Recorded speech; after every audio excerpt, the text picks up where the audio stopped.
All right, welcome, folks. We're glad that you could join us today.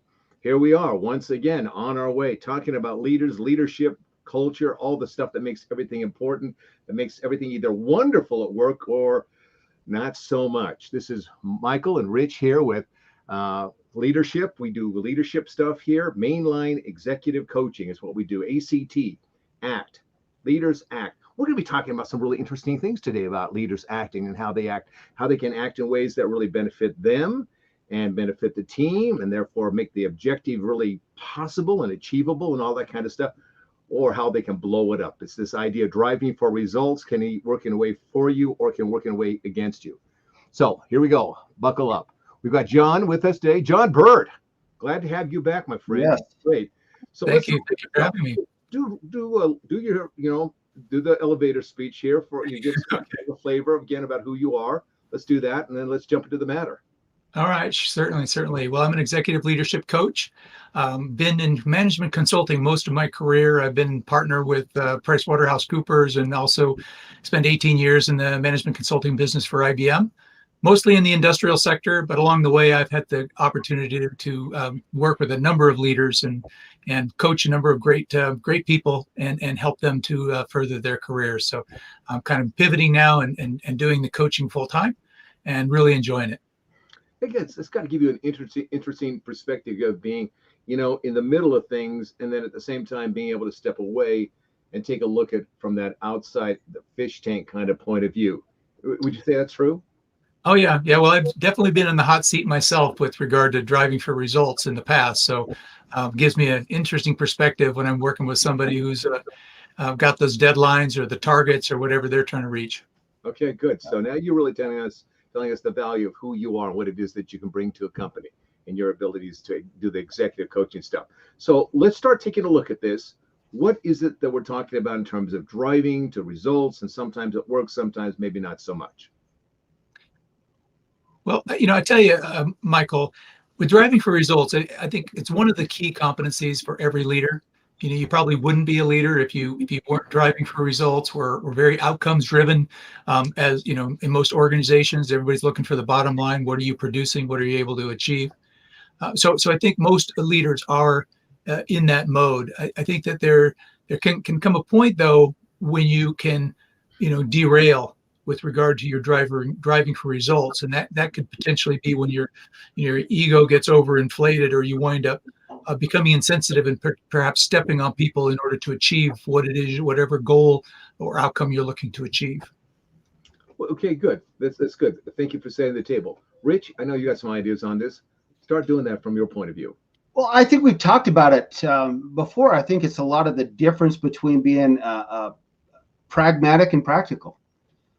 Really driving too hard for those results regardless of the cost. And there's a lot of examples out there nowadays, and examples of leaders that Jeff Bezos, for one. He's a pragmatist, drives real hard for results and expects everybody around him to be the same way. And you can say whatever you want about Amazon, they're very successful, but they have a very high turnover as well. It's true. I'd probably add to that, Michael. We have scores of examples of people who are driving for results, and it winds up going, almost to the immoral or the illegal type of aspects with business. When leaders, you think about the leaders from Wells Fargo recently, right? They were pushing all of their employees basically to up the ante on their customers, opening up fake accounts, things like that, to push the boundaries, right? So for a leader, it's very important that you're able to be very cognizant of where you are as a leader and the driving for results. Are you, where are you related to the people? Are you present with the people? Are you connected to the data that we talked about a little bit earlier? There are a couple of movies that come to my mind, war movies, that are great examples of this toxic leadership that you're talking about versus the healthy leadership. All Quiet on the Western Front. Wonderful movie about a toxic general, or he's one of the characters in there who just freaking doesn't care about his soldiers. It's an incredible part of the story of what goes on there. And then you've got General Patton. This guy is a bull. He drives hard, and he drives to win. And they can't quite figure this out. Why are his men so loyal to this guy that they'll just follow him anywhere? And there's that interesting connection. And so if you're a driver, what I'd suggest to think of it this way: there's you are the driver, then there's your people over here, right? And then there's the data from which you operate. If you're that toxic leader, you're probably going to have a tendency not to connect so much with your people as you are as to look at the data. And then when you go with the data, and it's kind of like your people are an afterthought, where does that take us, John? If they're thinking data first, people second, or somewhere down the line, what happens? Well, I think that you can get wrapped up in the data, right? And it certainly is important, but I think you need to do both in parallel, if you will. You need to be present for the people. You need to be sensitive to where the folks are at in terms of the mood of the team, where people are at with regard to the strengths and weaknesses. You need to be able to connect with them. I always used to, I love this quote from, I think it's Theodore Roosevelt. It says, people don't care how much you know until they know how much you care. And I do think that individual contributors go through that process of first thinking about their leader as to whether or not that leader can help them, right? And then they probably pivot to, does this person care about me, right? And then, is this person somebody I can trust, right? So they're constantly going through that process with a leader in every step that you take. So if you may be absolutely dead on with regard to the data may point you in a particular direction. But if you haven't connected back to the people and are able to bring them along with you, right, you're going to wind up running over some people. And that's when the team dynamics suffer. It's a real interesting dynamic. And I want to talk to Rich because I know you've got a lot of experience in this, Rich, in that employees, it's a funny thing. They really do want to know if a leader cares. They really want to know that. And in some ways, they don't necessarily care about the leader, but they want to know that the leader cares. But the leader wants loyalty. So you got to ask yourself, is it the chicken or the egg, right? That's kind of the thing.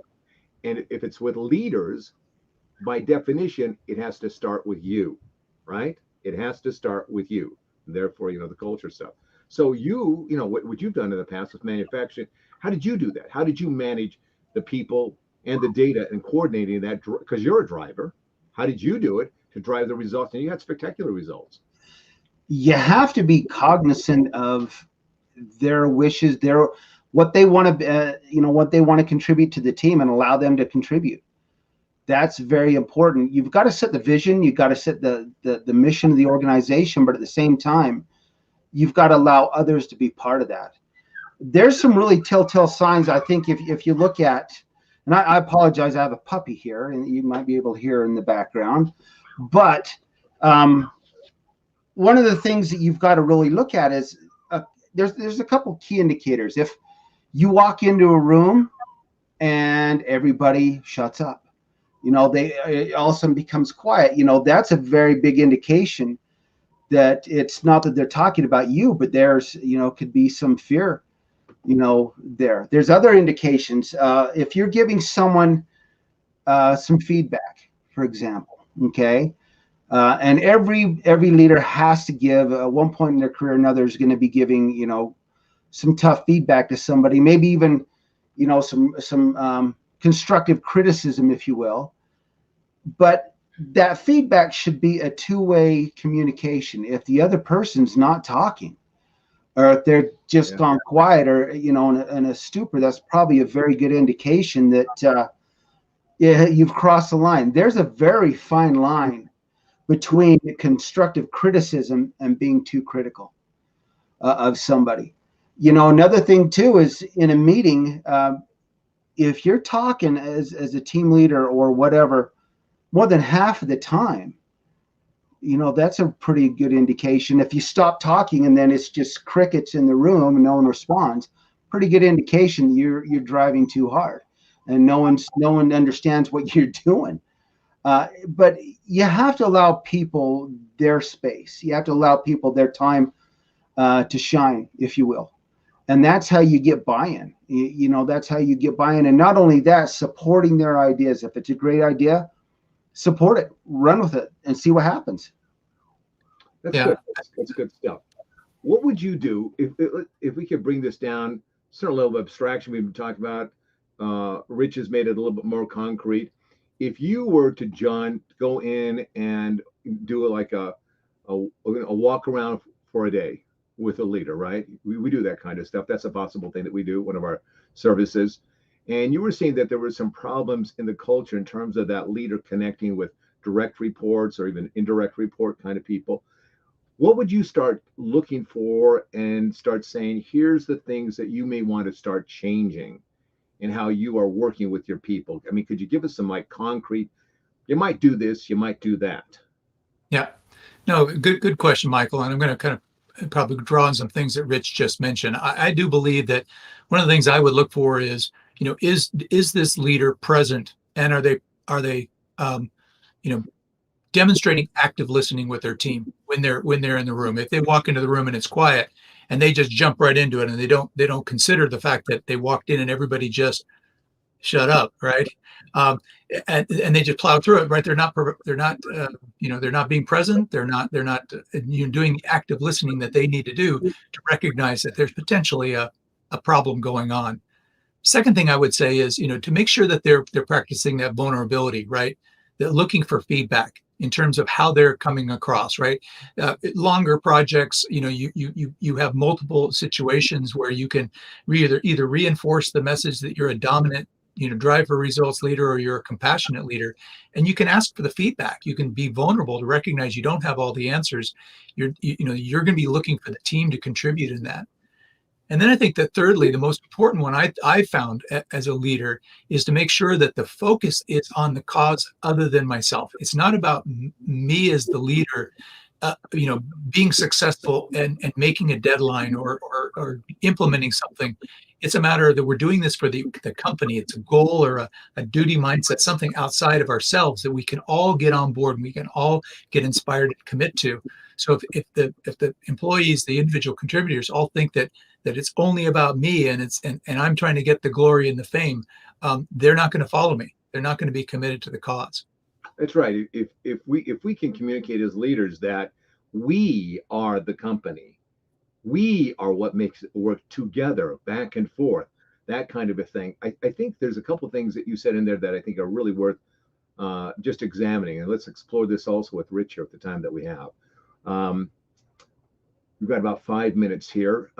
Rich, the ability not only to ask questions, but to ask insightful, incisive, and even difficult questions, not in terms of just accountability, but in terms of what's going on with me as the leader that I may not be seeing, that I may not be getting, that I may be making mistakes here.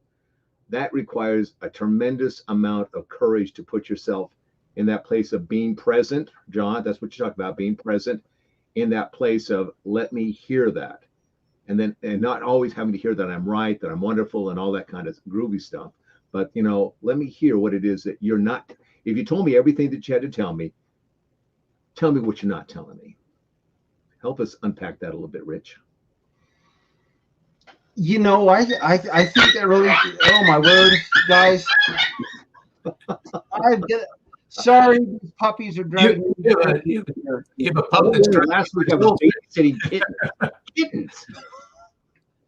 But I lost my train of thought there for a second. But I think having, like John was saying, being vulnerable, being courageous, and that takes time. It takes time. It's not something that's going to happen overnight. But you've got to be able to open up and listen to what people are telling you.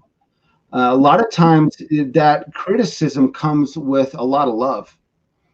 People really want to see you improve, and you have to come from a standpoint that people, want to see you be better all the way around.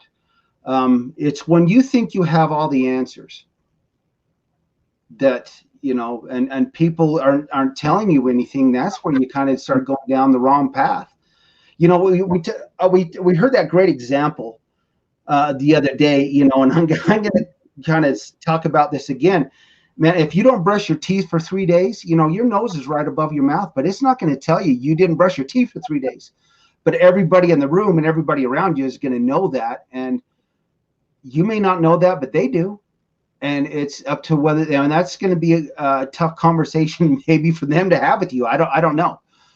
But, you know, that's the whole thing. You're not aware of those issues, but everybody around you is.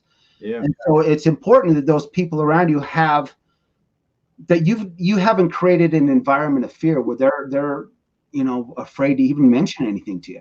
I think that's the first point you want in your workplace to be is that you want to create a workplace where people enjoy their work and they love to come to work. So when you talk about, it's about a lot about love, and you go, oh yeah, scoff at that. No, actually, it is about that.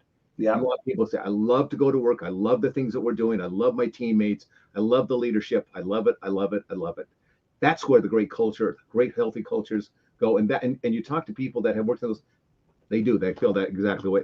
Let's wrap it up. John, how do they get a hold of you? And then we'll let Rich bring it home. All right. Well, Michael and Rich, thanks once again. Great subject, something we could probably go on for a long time to talk about. But the listeners can reach me at jburt@intelligentleadershipec.com. Easiest way. And I'd love to chat with you more about this subject or any other leadership topic that you're interested in. John, great. Great having you. He's a smart man. He's a smart man, capable, very experienced. Get a hold of him. He will help you. Rich, all right, we're rounding third. All righty. Hey, once again, thanks for joining us today. It's been a great show, great topic, and like John said, this is something we could talk about for a long time. There are really important aspects of this topic that I think we need to get John back on here and unpack this some more. So once again, thanks for joining us. Make sure you reach out to us. Let's talk and let's get you on the right path. So take care, and we'll see you next time.